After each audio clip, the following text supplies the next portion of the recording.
Kaleshwaram project లోపాలను రేవంత్ సర్కార్ బట్టబయలు చేయనుంది. గత ప్రభుత్వ తప్పిదాలను ప్రజల ముందుంచనుంది. అక్టోబర్ 21వ తేదీన మేడిగడ్డ బ్యారేజీ కుంగిపోగా ఆ మరుసటి రోజే అన్నారం బ్యారేజీ సీపేజీలో బుంగలు ఏర్పడ్డాయి.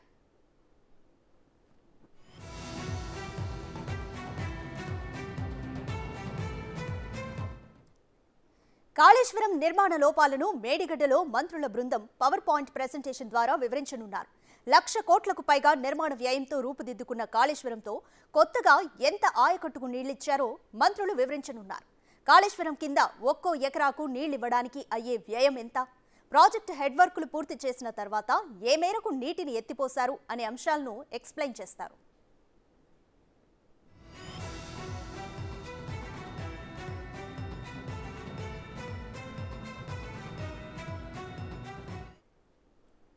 రైట్, కంప్లీట్ డీటెయిల్స్ మా ప్రతినిధి సాదిక్ అందిస్తారు. సాదిక్, మరికొద్ది సేపట్లో మంత్రుల బృందం మేడిగడ్డకు బయలుదేరబోతున్నారు. మంత్రులతో పాటు డ్యామ్ సేఫ్టీ అధికారులు కూడా ఎవరైనా వస్తున్నారా? అలాగే ఎల్ఎన్టీ నుంచి కూడా ఎవరైనా హాజరవుతున్నారా? ఎవరెవరు వస్తున్నారు? అండ్ సాయంత్రం లోపు ఎటువంటి కంక్లూజన్ వచ్చే అవకాశం కనిపిస్తోంది?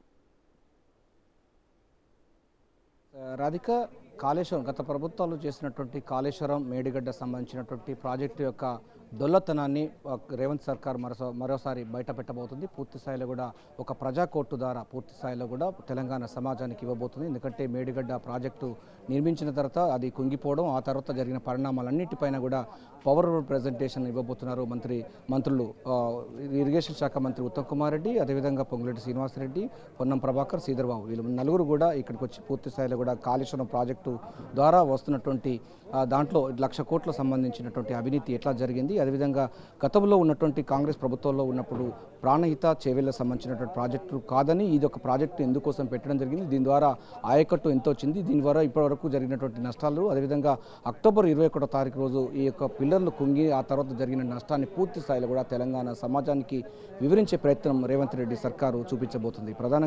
ఇందులో ప్రధానంగా ఎల్ఎన్టీ సంస్థలు, అదేవిధంగా డిజైన్ సంబంధించిన అధికారులు, ఉన్నతాధికారులందరితో పాటుగా ఈఎన్సీ మురళీధర్ కూడా హాజరు కాబోతున్నారు. అందరూ కూడా ఇక్కడికి వచ్చి పూర్తి స్థాయిలో కూడా మేడిగడ్డ సంబంధించిన అంటే కాళేశ్వరం ప్రాజెక్టుకు ముఖద్వారమైనటువంటి మేడిగడ్డ ఇక్కడి నుంచి ప్రారంభమవుతుంది. మేడిగడ్డ, అన్నారం, సుందిల్ల ఈ 3 బరేజులకు సంబంధించిన పరిస్థితులు కూడా అగమ్య గోచరంగా ఉన్న నేపథ్యంలో కాంగ్రెస్ ప్రభుత్వం ఇప్పటికే దీనిపైన ఉన్నత స్థాయి విచారణ జరుపుతామని కూడా స్పష్టం చేసింది. సిట్టింగ్ జడ్జి చేత విచారణ జరిపిస్తామని కూడా ముఖ్యమంత్రి రేవంత్ రెడ్డి అసెంబ్లీలో ప్రకటించడం జరిగింది. అంతేకాకుండా ఇక్కడ జరుగుతున్నటువంటి అనేకమైన లోపాలపైన ఎల్ఎన్టీ కంపెనీ కానీ లేకపోతే నిర్మాణ సంస్థలు కానీ పూర్తి స్థాయిలో చేతులు ఇచ్చేస్తున్న పరిస్థితి ఉన్నది. సో వారందరినీ కూడా భాగస్వాములు చేసి మొత్తం ఈ యొక్క డిజైన్లో లోపాలు ఏంటిది, అదేవిధంగా నిర్మాణంలో లోపాలు ఏంటిది, అసలు ఆ ఇసుక పైన నిర్మించేటప్పుడు పిల్లలకు ఎటువంటి తీసుకోవాలి, డ్యామ్ సేఫ్టీ అధికారులు కానీ డ్యామ్ సేఫ్టీ ఏం చెప్తుంది, ప్రపంచంలో ఉన్నటువంటి ఇసుక పైన నిర్మించేటటువంటి బ్యారేజ్ల యొక్క స్థితిగతులు ఏమిటన్న పైన కూడా ప్రసాదాలుగా మారిన నేపథ్యంలో అధికారులందరూ కూడా ఇక్కడ మొత్తం సమావేశం కాబోతున్నారు. 4 మంత్రులతో ఇక్కడ సమీక్ష సమావేశం ఉండబోతుంది.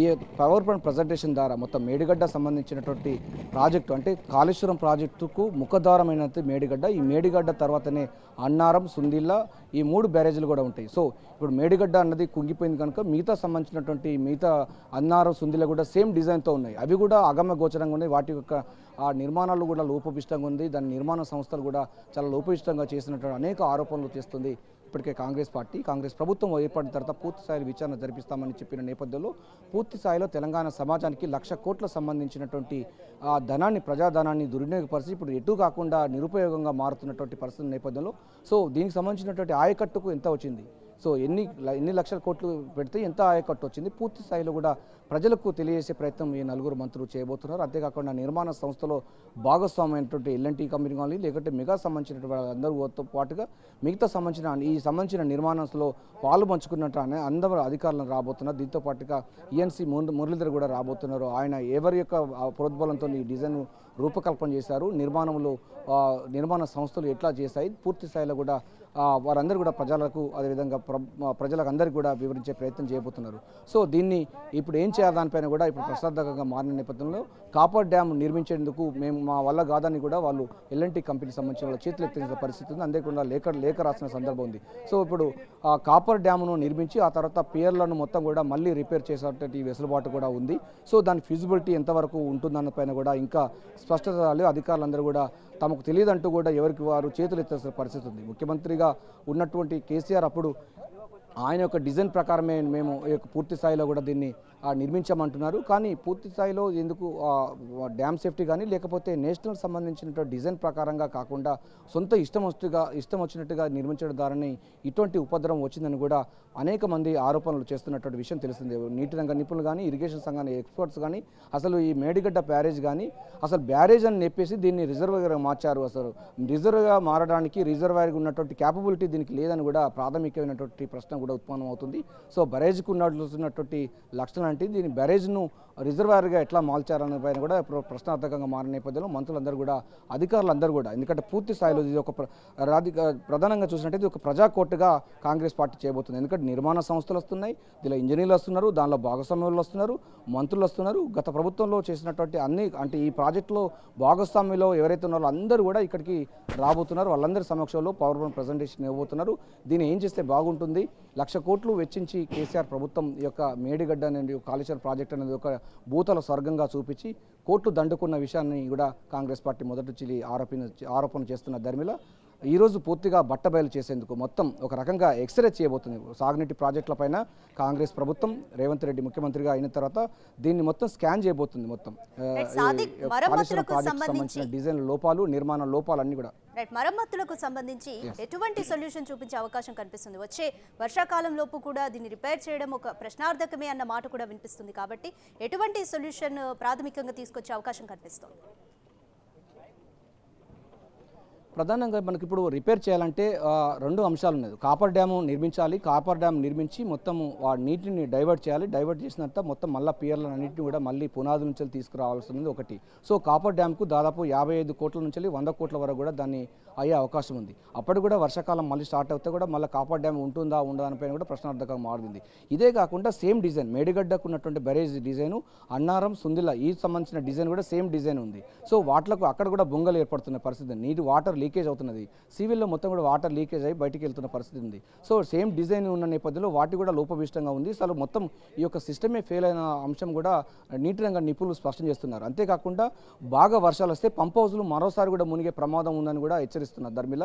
అసలు ప్రాజెక్టు అన్నది మనుగడలో ఉంటుందా లేకపోతే ఇది ఒక షోకేజ్ లాగా ఉంటుంది అన్నటువంటి వాదన కూడా తీసుకొస్తున్నారు. సో దీన్ని రిపేర్ చేస్తే ఏ మేరకు ఉపయోగపడుతుంది, అదేవిధంగా దీనికి ఆయకట్టు ఇప్పటివరకు ఎంత ఇచ్చారు, దీనికి ఆయకట్టు ఏమైనా చేయొచ్చా లేకపోతే మళ్ళీ మనకు మేడిగడ్డ నుంచి కాకుండా మనకు గతంలో ఉన్న ప్రాణహిత చేవేలకు సంబంధించినటువంటి ప్రాజెక్టును దాన్ని మళ్ళీ రీడిజైన్ చేయాలనిపైన కూడా ప్రభుత్వం దగ్గర ఒక $1 మిలియన్ ప్రశ్నగా ఉంది. ఇప్పటివరకు ఈ కాళేశ్వరం ప్రాజెక్టు నిర్మించి మేడిగడ్డ అన్నారం సుందిలకు సంబంధించినటువంటి ప్రాజెక్టు ద్వారా ఎంత సంబంధించిన ఆయకట్టు వచ్చిన దానిపైన కూడా ఇంకా అధికారుల స్పష్టత రాలేదు. సో నీటిని పైకి ఎత్తిపోవడం ఆ తర్వాత మళ్ళీ కిందికి వదిలిపోవడం అన్నట్టు ఆరోపణ కూడా విస్తృతంగా జరిగింది. గత ప్రభుత్వంలో అసలు నీటిని ఎంత ఎత్తిపోతున్నారో ఎంత మళ్ళీ దిగువకు విడుదల చేస్తున్న దానిపైన కూడా క్లారిటీ లేదు. అసలు ఆ ప్రభుత్వాలు చెప్పే పరిస్థితి కూడా లేకపోతే అధికారులు కూడా ఎవరు నోదు మెరుపులేని పరిస్థితి ఉంది.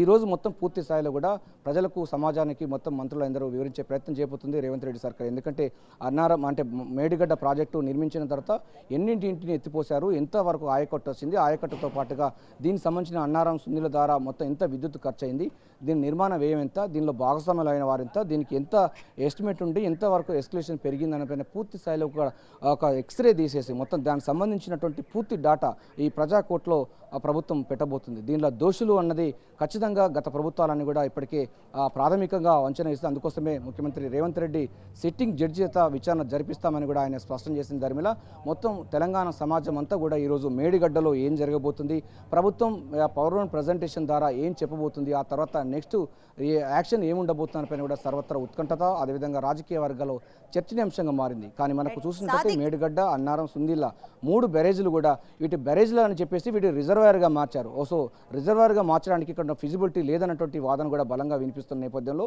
దీన్ని ఏం చేయబోతుంది, ప్రభుత్వం దగ్గర ఉన్నటువంటి ప్రత్యామ్నాయ మార్గాలు ఏమిటి, ఇంజనీర్లు ఏం చెప్తారు, ఈఎన్సీ మురళీధర్ ఏం చెప్తారు, గత నిర్మాణ సంస్థలు ఏం చెప్తాయి, కాపర్ డ్యామ్ నిర్మించి పియర్లను మళ్ళీ రిపేర్ చేస్తారా, ఏం చేస్తారన్న కూడా ఇప్పుడు ప్రశ్నార్థకంగా మారింది. $1 మిలియన్ ప్రశ్న ఇప్పుడు ప్రభుత్వం ఉంది. ప్రజలకైతే ఏం జరిగిందో గత ప్రభుత్వాలు చేసిన నిర్వాకాన్ని ప్రజలకు చెప్పే ప్రయత్నం మాత్రం రేవంత్ రెడ్డి సర్కారు మంత్రుల బృందం మరి కాసేపట్లో మేడిగడ్డకు రాబోతున్నారు. వారందరూ కూడా అసలు మొత్తం కాళేశ్వరం ప్రాజెక్టు సంబంధించిన చేసినటువంటి ఈ యొక్క నిర్మాణం సంబంధించిన దాంట్లో భాగస్వాములు ఎంతారో, ఎంత కమిషన్ తీసుకున్నారు, ఎన్ని లక్షల కోట్లు ఇలా ప్రజాధనం లూటీ అయింది. ఒక ఎకరాన్ని కూడా నీటిని వాళ్ళు అజ్జేయలేకపోయారు. కానీ కోటి ఎకరాలకు మాగానికి నీళ్ళిచ్చిన గత ప్రభుత్వాలు ఆ డాంబికాలు పలికిన విషయాన్ని తేటతల్లం చేసి తెలంగాణ సమాజం ముందు కూడా నిలబెట్టబోతున్నారు. Right, thank you Sadiq.